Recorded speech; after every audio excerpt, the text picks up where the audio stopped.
Miss Nisha, என்னதான் நடந்தது? Okay, நான் வந்து 2 years பேக் வந்து இப்போல வந்து ஒரு கல்லூரியில படித்தேன். ஸோ அங்கே படிக்கிறப்ப வந்து நாங்கள் ஆஃப்டர் தேர்ட் செம் வந்து நாங்கள் வெளியே தங்க வேண்டிய நிலைமை. எங்களுக்கு ஹாஸ்டல்லாம் ஃபர்ஸ்ட் அண்ட் செகண்ட் செம் தான். ஸோ அதுக்கப்புறம் தேர்ட் செம்க்கு மேலே வந்து நாங்கள் வீடு எங்கேயாச்சும் ரெண்டல் எடுத்து தங்கணும். ஸோ எங்கள் காலேஜ் சைட்டே, நியர்பை காலேஜ் சைட்டே வந்துட்டு எங்களுக்கு ரெண்டல் ஹவுஸ் எதுவுமே கிடைக்காதனால நாங்கள் ஷாப் லாட் மாதிரி எடுத்தோம். கீழே கடை, மேலே வந்து வீடு மாதிரி.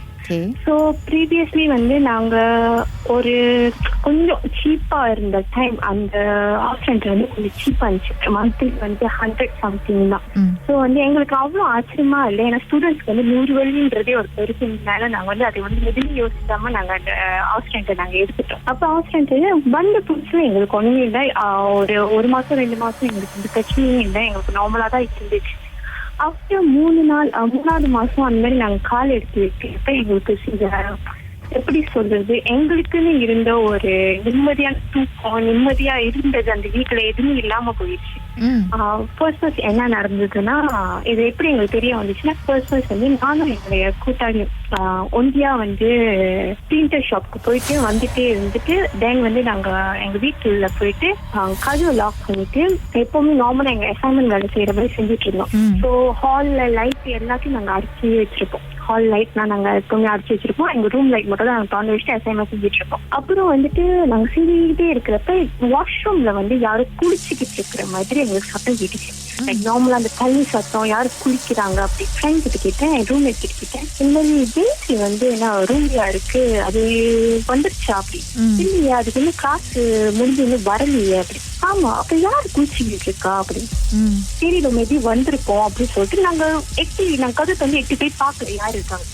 சரி, அப்படி கொஞ்ச நேரம் ரொம்ப நேரமா அந்த பாத்ரூம்ல மொத்தம் தண்ணி சத்தம் கேட்டுக்கிட்டே இருந்துச்சு. சரி, நாங்க என்ன பண்ணோம், யாரு இருக்காங்கன்னு போய் பாக்கிறதுக்கு கதவு திறந்து போயிட்டு பாத்ரூம் கதவு திறந்துட்டு நாக் பண்ணோம். திறக்கிறதுக்கு நாக் பண்ணோம், யாருமே திறக்கல. சரி, நாங்க திறக்க முடியுதா அந்த பாத்ரூம் கதவை திறக்க முடியுது. தண்ணி மட்டும் ஓடிக்கிட்டு இருக்கு. தண்ணி அந்த இதுல வந்து அந்த என்ன சொல்ற வாலியில வந்து நிறைஞ்சு ஊத்திக்கிட்டு இருக்கு. ஆனா வந்து அங்க நானும் என் ஃப்ரெண்டும் என் ரூம்மேட்டும் தவிர வேற யாருமே இவங்க ஜெயிச்சு பண்ண அந்த கேர்ளும் இன்னும் வீட்டுக்கு வரல. ஸோ நாங்க என்ன பண்ணிட்டோம், சரி ஓகே நம்ம பைப் அடிச்சுட்டு மறுபடியும் போயிட்டு எஸ்எம்எஸ் செய்ய ஆரம்பிச்சிட்டோன்னு என்னோட ஃப்ரெண்ட்க்கு வந்துட்டு அவங்க சொல்றாங்க, எனக்கு பயமா இருக்குன்னா. அரௌண்ட் 10:30 something தான் இருக்கும் நைட்டு 10:30 something. அப்ப ஏன் பயப்படுறீங்கன்னு கேட்டாங்க. அப்ப நான் வந்து அவங்க சொன்னாங்க, இல்ல எனக்கு கொஞ்ச நாளாவே நீங்க யாரோ இருக்கிற மாதிரி தான் எனக்கு தெரியுது, நான் உங்க கிட்ட தான் சொல்லல, ஏன்னா நான் சொன்ன நீங்க தான் பயந்துருவீங்கன்னு சொன்னாங்க. அப்ப இவங்க இந்த மாதிரி சொல்லும்போது எனக்கு ஃபர்ஸ்ட் டைம் அந்த கதையை அந்த மாதிரி கேட்டுட்டோம். எனக்கு கொஞ்சம் ஃபியர் ஆயிடுச்சு, என்னடா திடீர்னு இப்படி சொல்லுது அப்படி. இப்ப நான் என்ன பண்ணிட்டு நாங்க 2 பேரும் கீழே இறங்கி கொஞ்ச நேரம் வெயிட் பண்ணிட்டு இருக்கிறப்ப ஜெயஸ்ரீயும் வந்தாங்க. ஜெயஸ்ரீ வந்துட்டு, யார் 2 பேரும் கீழே உட்காந்துருக்கீங்க, என்ன ஆயிடுச்சு, இந்த மாதிரி நடந்துச்சு அப்படி. அப்ப நேத்து அவங்க சொன்னாங்க, இல்ல கொஞ்ச நாளாவே இந்த வீட்டுக்குள்ள யாரோ இருக்காங்க, நம்ம தூங்கிக்கிட்டு இருக்கிறப்ப கூட நான் பாத்திருக்கேன், உருவம் நம்ம கண்ணு முடுக்கு நிக்கிற மாதிரி இருக்கு, யாரோ வந்து நடமாடுற மாதிரி இருக்கு, இந்த வீட்டை வந்து வெற்றி ஒரு ஆள் யாரோ இருந்திருக்காங்க போல. அப்ப மறுநாள் வந்து நாங்க அந்த சைடு இப்போல இருக்கிற ஒரு கோயில், ஐயா கோயில போய் பார்த்தப்ப அவங்க சொன்னாங்க, நீங்க வந்து ஏன் அந்த மாதிரி வீடெல்லாம் போய் தங்குறீங்க, அங்க ஆல்ரெடி இருக்கு, அவங்க ஆல்ரெடி உங்க இருக்கிற இடத்துல நீங்க போய் காசு கொடுத்து என்னத்தை போய் தங்கிருக்கீங்க, அவங்க விலை குறைவா இருக்குல்ல, அப்ப உங்களுக்கு சந்தேகம் வரக்கூடாதா. அப்பதான் எங்களுக்கு அது தெரியும், அவங்க ஏற்கனவே வந்து 2 பேர் ஃபேமிலியா இருந்தவங்க, ஒரு பிரெக்னன்ட் லேடி, ஒரு 2-3 பிள்ளைங்க இருந்திருக்காங்க. அந்த பிரெக்னன்ட் லேடி வந்துட்டு லைக் தூக்கு மாட்டி இறந்துருக்காங்க அப்படின்னு. பிள்ளைங்களையும் விஷம் வச்சு கொண்டு அவங்க வந்து அவங்க தூக்கு மாட்டி இறந்துருக்காங்க. இது எத்தனையோ வருஷம் முன்னுக்கு நடந்த கதை போல இருக்கு. ஸோ அந்த வீடு வந்து ரொம்ப நல்லாவே க்ளோஸ் பண்ணி வச்சிருக்காங்க. ஸோ கீழே மட்டும் தான் கடை, மேல வந்து அந்த வீடு அவங்க இதுக்கு ரெண்டல் விட்டதே இல்லை. கொஞ்ச நாளைக்கு முன்னுக்கு தான் வந்து அவங்க ரெண்டல் விட ஆரம்பிச்சிருக்காங்க போல. இந்த வீட்டுல ஒண்ணுமே இல்லை, அதனாலதான் அந்த வீட்டோட ரெண்டல் காசு வந்து அவ்வளவு சீப்பா இருந்திருக்கு, 100 வெள்ளி கிட்ட. அந்த விஷயம் நடந்ததுக்கு அப்புறம் நாங்க அதுக்கப்புறம் ஒரு நாள் அந்த நைட்டே வந்து என்ன பண்ணிட்டோம், எங்களோட இதெல்லாம் பேக் பண்ணிட்டு ஆல்மோஸ்ட் போட்டு நாங்க இன்னொரு ஃப்ரெண்ட் வீட்டுக்கு போயிட்டோம். எங்களுக்கு அது சரிப்பட்டு வரல, ஏன்னா மேலும் இருந்தா இன்னும் பிரச்சனைகள் அதிகமாயிருமோன்னு சொல்லிட்டு நாங்க அதுக்கப்புறம் அந்த வீட்டுல இல்லவே இல்லை. மர்மமான சம்பவத்தை நீங்களும் எங்களோடு பகிர்ந்துக்கணும்னு நினைச்சீங்கன்னா வாட்ஸ்அப் பண்ணுங்க 03649133333. உங்க பெயர், அதுக்கப்புறம் #MD அப்படின்னு டைப் பண்ண மறந்துடாதீங்க. மர்ம தேசத்தில் இடம்பெற்ற கதைகளை மீண்டும் கேட்கணும் அப்படின்னு நினைச்சீங்கன்னா ஷாக் என்ற ஆப்லயும் இருக்குங்க. SYOK லாங்குவேஜ் செட்டிங் தமிழ்னு செட் பண்ணுங்க. சர்ச் பட்டன்ல மர்ம தேசம்னு டைப் பண்ணுங்க. ஷாக் காஸ்ட் பக்கத்தில் மர்ம தேசத்தில் இடம்பெற்ற எல்லா கதையும் நீங்கள் கேட்கலாம்.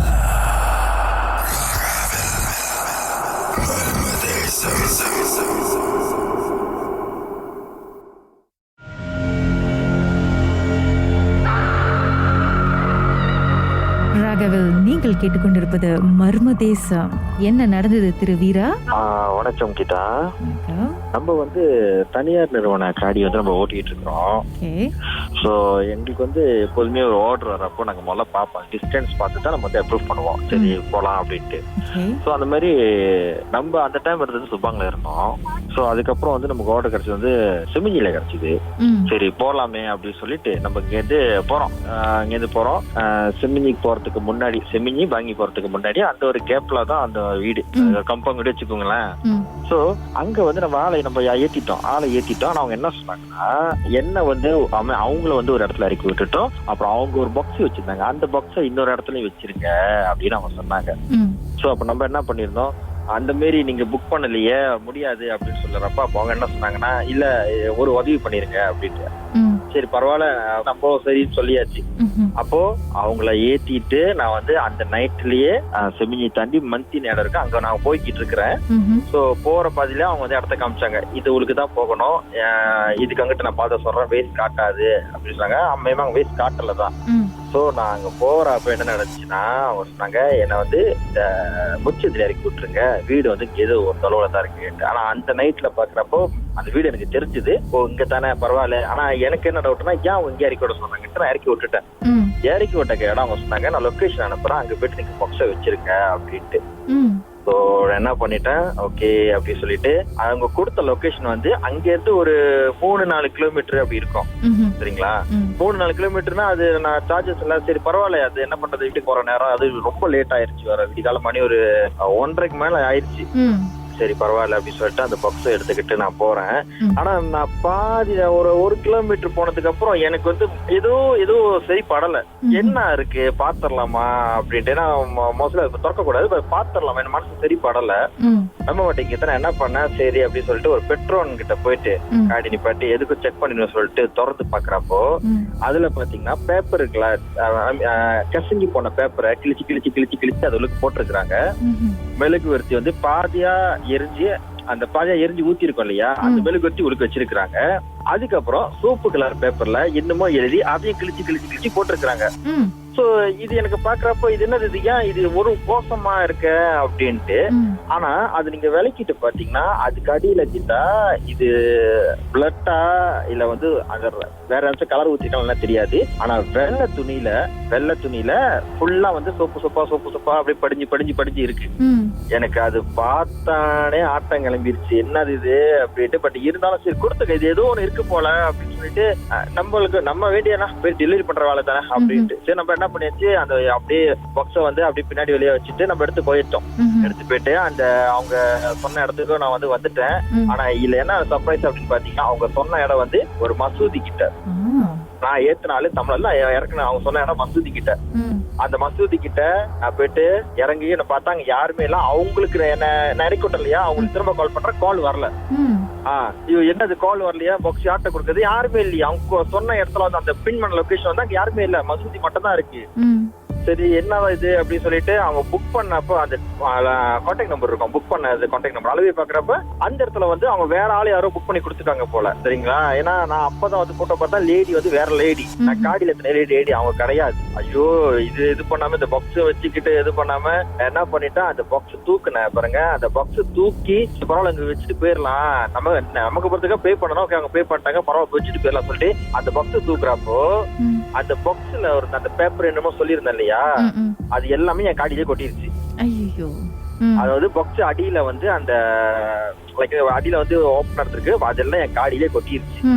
ஆனா அதுக்கு அங்கிட்டு தான் கீதா வேலையே ஆரம்பிச்சிச்சு. அதுக்கு அங்கிட்டு தான் வேலையே ஆரம்பிச்சு. அப்படியே இருங்க லைன்ல, பாட்டுக்கு பிறகு அதுக்கப்புறம் என்ன நடந்ததுன்னு பேசலாம். கண்டிப்பா. மர்மமான சம்பவத்தை நீங்களும் எங்களோடு பகிர்ந்துக்கணும்னு நினைச்சீங்கன்னா வாட்ஸ்அப் பண்ணுங்க 0364413333.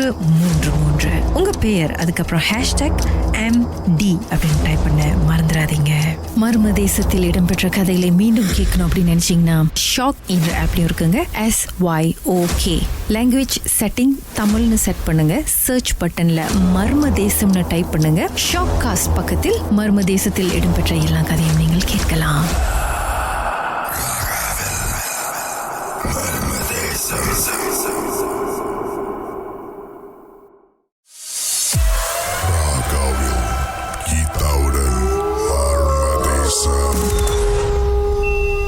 திரு வீரா அழைத்தவர் அவருக்கு நடந்த ஒரு சம்பவத்தை நம்மோடு பகிர்ந்து கொண்டிருக்கிறார். ஒரு தனியார் நிறுவன கார் ஓட்டுநர் இவரு பெண்மணியை அழைத்து வேற இடத்துல போய் விட்டுட்டாரு. அவங்க போற வழியில இன்னொரு பாக்ஸை வேற எங்கேயோ போய் கொடுக்க சொல்லியிருக்காங்க. அந்த பாக்ஸுக்குள்ளார இவர் திறந்து பார்க்கும் பொழுது தாளெல்லாம் கிழிஞ்சு அதுக்கப்புறம் ஒரு துணியில ரத்தமா இல்ல ஏதாவது கலர் பட்டுச்சா அப்படின்னு தெரியல. சிவப்பு கலர் பட்டுருச்சான்னு தெரியல. பட் இருந்தாலும் இவர் வேண்டிய இடத்துக்கு போன பிறகு அந்த லேடியும் கான்டாக்ட் பண்ண முடியல. யார்கிட்ட அந்த பாக்ஸை கொடுக்கணும்னு தெரியல. அந்த தாள் எல்லாம் கொட்டி போச்சு. அதுக்கப்புறம் என்ன நடந்துச்சு சார்? ஓகே, அதுக்கப்புறம் என்ன நடந்துச்சு அப்படின்னு பாத்தீங்கன்னா, சரி க்ளோவ் போட்டுட்டு அந்த பாக்ஸ் உலுக்கி அந்த திரும்ப அந்த தாள் எல்லாம் வச்சுட்டு அந்த பெட்டி இறக்கி வச்சுட்டேன். நான் இறக்கி வச்சு நம்ம மட்டும் ஒரு 500 மீட்டர் தான் கிட்ட 500 மீட்டர் தான் நான் போயிருப்பேன். 500 மீட்டர் கேப்ல என்ன நடந்து தெரியாது. என் கார் ஆக்சிடென்ட் ஆயிருச்சு. எனக்கு என்ன நடந்துச்சு தெரியாது. என் கார் ஆக்சிடென்ட் ஆயிடுச்சு. ஆனா ஆக்சிடென்ட் ஆகிறதுக்கு முன்னாடி அந்த தாள் எல்லாம் நான் பார்த்தேன் இல்லையா, லைக் அது பொறுக்கி போட்டு நான் இறக்கி வச்சு நான் வச்சுட்டு வெளியே ஆயிட்டேன். அந்த வெளியே நான் ஆக்சிடென்ட் ஆகி படுத்திருக்கிறேன் தெரியுங்களா. நான் அந்த ஸ்டேரிங் அந்த அந்த வெள்ளை கலர் வெளியே ஆகும் ஏர் பேக், அது நான் அடிச்சுட்டு நான் படுத்திருக்கிறேன். ஆனா அந்த தாள் எல்லாமே என்ன சுத்தி சதிரி கிடக்குது. காலுக்கு என்ன சுத்தி அந்த காலு தேடம் அங்கெல்லாம் அந்த தாள் எல்லாம் என்ன சுத்தி சதிரி கிடக்குது.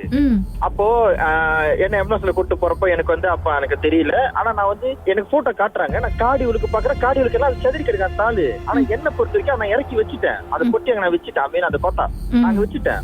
இது எப்படி என்ன ஆச்சு அப்படின்னு இது பண்றப்போ எனக்கு அது இப்போ வரைக்கும் என்ன யோசிச்சாலும் என்னால அது ஜீர்ணிக்க முடியல. நான் அங்க வச்ச இது தாள் அந்த மெழுகுச்செல்லாம் எப்படி என் காடிவுக்கு திரும்ப வந்துச்சு. அது கால் வைக்கிற இடம் பாத்தீங்கன்னா சொப்பா தாள் சொன்ன இல்லையா, அது எல்லாமே அங்கதான் இருக்கு. அப்போ உங்களுக்கு ஆக்சிடென்ட் ஒரு பெரிய ஆக்சிடென்ட் தான் சார்? ஆமா, ஏன்னா சிசிடிவி செக் பண்றப்ப நானா தான் போய் அடிச்சிருக்கேன். நானா தான் போய் டிவைடர்ல போய் அடிச்சிருக்கேன். ஆனா அந்த இடத்துல நான் தெளிவா தான் இருந்தேன். என்ன ஆச்சு எனக்கும் தெரியல. இது ரொம்ப நேரம் ஆயிட்டு நான் ஆக்சிடென்ட் ஆயிடுச்சு அப்படின்னா அது வேற ஒரு விஷயம் கிட்ட நம்ம சொல்லிக்கலாம். பட் 500 மீட்டர் தான், அங்கேயே ஒரு 500 மீட்டர் தான். அப்ப சிசிடிவி செக் பண்றப்ப நானா போயிட்டு அடிச்சிருக்கிறேன். அது என்ன ஒரு நினைவு இல்லாம போயிடுச்சு. ஆனா இதெல்லாம் இப்போ வரைக்கும் அதை வாகனம் மூடிட்டு இருக்கிறோம். பட் இப்போ வரைக்கும் அந்த ஒரு பாதை போறப்ப என்னால அது ஜீர்ணிக்க முடியாது. இதுக்கு அங்கிட்டு என்ன எப்படின்னா, யாராச்சும் புக் பண்ணாலும், யாராச்சும் நம்ம வாகனம் புக் பண்ணாலும் நம்ம அந்த மாதிரி எக்ஸ்ட்ரா ஜாப்லாம் கொடுத்தா எடுக்கிறதே இல்ல. அது உடம்பே ஆட்டம் கண்டிடும் வேண்டாம் அப்படின்னு. நல்லது செய்ய போய் கடைசியில் உங்களுக்கு இப்படி ஆயிடுச்சு. ஆமா, நம்ம நினைச்சோம் பரவாயில்ல, அவங்க பார்க்கவும் கொஞ்சம் ஒரு மாதிரியா இருந்தாங்க. சரி பரவாயில்ல அப்படின்ட்டு நம்ம விட்டாச்சு. அவங்க பார்க்க எப்படி இருந்தாங்க சார்? ஓகே, அவங்க ஒரு இதுதான், அவங்களுக்கு ஒரு 42-43 வயது இருக்கும். தமிழ் பெண்மணி தான். ஆனா அவங்க ஒரு சிங்கிள் ஆளா இருக்கிறாங்கன்னு நினைக்கிறேன். ஏன்னா அவங்க ஒரு பேக் ஒண்ணு வச்சிருந்தாங்க, ஒரு பேக், அப்புறம் ஹேண்ட் பேக். எனக்கு என்ன தோணுச்சுன்னா அவங்க வெளியே வேலைக்கு போறாங்க போல அப்படின்னு. வேலைக்கு போறாங்க, ஆன்லைன் பிசினஸ் செய்றாங்க, அவங்களுக்கு தெரியாது. ஆனா அந்த வீட்டுக்கு ஒரு பூஜாங்க வீடு எப்படி இருக்குமோ அப்படிதான் இருக்கு. அவங்க அந்த ஏற்கனவே சொன்னப்ப காட்டுன வீடு. ஏன்னா வீட்டு வெளியெல்லாம் புல்லு மண்டி கரைஞ்சி லைட் எல்லாம் ஆன் பண்ணி இருந்துச்சு. அந்த நான் திரும்ப அந்த பக்கமும் நான் போகல. ஆனா அவங்க சொன்ன இடம் உள்ள தானே போனுச்சு. அந்த மெயின் ரோட்ல போயிருக்கேன். அந்த மஞ்சிட் போற ரோடு மெயின் ரோட்ல போயிருக்கேன். தவிர அந்த உள்ளுக்கு நான் போனது கிடையாது. இதுதான் என் வாழ்க்கையில மறக்கவே முடியாது. பாக்குறவங்க தான் சொல்லுவேன், தயவு செய்து எக்ஸ்ட்ரா ஜாப் கொடுத்தா தயவு செய்து பண்ணிடாதீங்க. ஒரு தடவைக்கு 2 தடவை செக் பண்ணிக்கீங்க அப்படின்ட்டு. சார், நீங்க திருப்பியும் அந்த லேடிய நீங்க தேடி போகலையா? அந்த வீட்டுக்கோ இல்ல என்ன நடந்திருக்கோன்னு விசாரிக்கவோ நீங்க போலியா? என்கிட்ட பாக்ஸ் எடுத்து போனதுக்கே தேடி போகணுமா? எனக்கு என்ன ஒரு பெரிய ஷாக்கிங் தான் சொல்றேன். அந்த போட்டோ பார்த்த பாருங்க, போட்டோ பிடிப்பாங்களா அந்த இன்சூரன்ஸ் கிளைம் பண்றதுக்கு, அந்த போட்டோ பார்த்து தான் நான் பெரிய ஷாக் ஆயிட்டேன். ஆர்கியூமெண்ட் பண்ணேன். அப்ப என்ன சொல்றாங்கன்னா, உனக்கு நீ சரியில்லாம போயிட்டு அதான் நீ இப்படி பேசுற அப்படின்ட்டு. ஆனா இறக்கி வச்சுட்டு நான் தானே, பாக்ஸ் இறக்கி வச்சுட்டு நான் தானே. மேபி அந்த தாள்லாம் கொட்டுனுச்சுல சார், கொஞ்சம் அங்க எங்கேயாவது சீட்டு கடிக்கலாம் போயிருக்குமோ? இல்ல வாய்ப்பே இல்ல. ஏன்னா அது தொடர்ந்து பாக்குறப்ப நம்ம இப்ப பாருங்க அந்த மாதிரி ஒரு வேற மாதிரி ஒரு விஷயம் இருக்கிறப்போ நம்ம வந்து கரெக்டா எல்லாம் செக் பண்ணி தான் எடுப்போம். இத்தனைக்கும் வந்து நம்ம போன் லைட் எல்லாம் ஆன் பண்ணி எல்லாம் செக் பண்ணிட்டு எல்லாம் எடுத்துட்டோம். சரி கீதா நீங்க சொல்ற மாதிரி சீட்டு கட்டிட்டே இருக்கட்டுமே, மெழுகுவர்த்தி எங்க இருந்து வந்துச்சு? மெழுகுவர்த்தி இருந்துச்சா அந்த நேரத்துல? ஆமா அதுதானே சொல்றேன். இந்த மெழுகுவர்த்தி சோப்பு தாள் அதெல்லாம் வந்து கால் கீட்ட என் மேல எல்லாம் அப்படியே தூவனாப்புல அப்படியே கிடக்குது. நீங்க எங்கேயும் போய் பாக்கலையா சார் அதுக்கப்புறம் என்ன நடந்திருக்கோன்னு? அதுக்கப்புறம் என்ன நடந்திருக்கும் அப்படின்னா என்கிட்ட என்ன அட்வைஸ் பண்ணாங்கன்னா, இந்த மாதிரி உனக்கு ஒரு வேலை கொடுத்தா அந்த வேலை மட்டும் செய்யணும், அது எக்ஸ்ட்ரா உதவி செய்யணும், இந்த மாதிரி தான் நடக்கும். ஏன்னா இதெல்லாம் பொதுவா நடக்கிறது நிறைய. அதுக்கப்புறம் தான் நிறைய விஷயம் சொல்றாங்க இந்த மாதிரி நடக்குது அப்படின்ட்டு. நீங்க இறக்கி விட்டது வந்து உண்மையான மனசாலா இல்ல வேற ஏதாவது? ஆமா ஆமா ஆமா அது ஐயோ இந்த மாதிரி கேக்குறீங்களே, எனக்கு பல டவுட் வருது சார். எனக்கே வந்து டவுட் என்னன்னா அவங்க என்கிட்ட எந்த வார்த்தையும் பேசல, என்ன எங்கேயிருந்து போய் இறக்கி விட்டுருங்க அப்படின்னாங்க. அப்போ ரொம்ப கலப்பா இருந்த மாதிரி இருந்தாங்க. ஆனா எனக்கு என்ன ஆகுதுன்னா அவங்க புக் பண்ண இடத்துல இருந்து நடந்து போற வேல தான் சொன்னாங்க, என்ன எங்க இறக்கி விட்டுருங்க நான் நடந்து போய்க்கிறேன் அப்படின்னு சொல்லிட்டாங்க. ஆனா அந்த வீடு பாக்குறப்ப ஒரே ஒரு லைட்டு தொங்குனது, அந்த ஒரு கம்பவுண்ட் வீடு, லாட் வீடு மாதிரி. சோ வீட்டு வெளியில புல்லு மட்டும் கிடைச்சு, சரி அவங்க தான் தங்குறாங்க போல அப்படின்னு சொல்லிட்டு தான் சொன்னாங்க, இந்த பக்கம் மட்டும் நீங்க இறக்கி வச்சிருங்க அப்படின்னு சொன்னாங்க. அதுதான் அது ஏன் அவங்க என்ன இறக்கி விட சொன்னாங்க, என்ன விஷயம், என்ன இருக்கு ஏது இருக்கு எனக்கு ஒண்ணு இப்ப இருக்கு புரியல. உங்களோட போகாம இப்ப என்னையும் சேர்த்து குழப்பி விட்டீங்க நீங்க. இந்த மாதிரியான அமானுஷ்யமான சம்பவம் உங்க வாழ்க்கையில நடந்திருக்கா? அதை பத்தி பேசணும்னு நினைச்சீங்கன்னா எங்களுக்கு வாட்ஸ்அப் பண்ணுங்க 016-491-3333. உங்க பெயர் அதுக்கப்புறம் #MD அப்படின்னு டைப் பண்ணுங்க. மர்ம தேசத்தில் இடம்பெற்ற கதைகளை மீண்டும் கேட்கணும் அப்படின்னு நினைச்சீங்கன்னா ஷாக் என்ற ஆப்லயும் இருக்குங்க. SYOK லாங்குவேஜ் செட்டிங் தமிழ்னு செட் பண்ணுங்க. சர்ச் பட்டன்ல மர்ம தேசம்னு டைப் பண்ணுங்க. ஷாக் காஸ்ட் பக்கத்தில் மர்ம தேசத்தில் இடம்பெற்ற எல்லா கதையும் நீங்கள் கேட்கலாம்.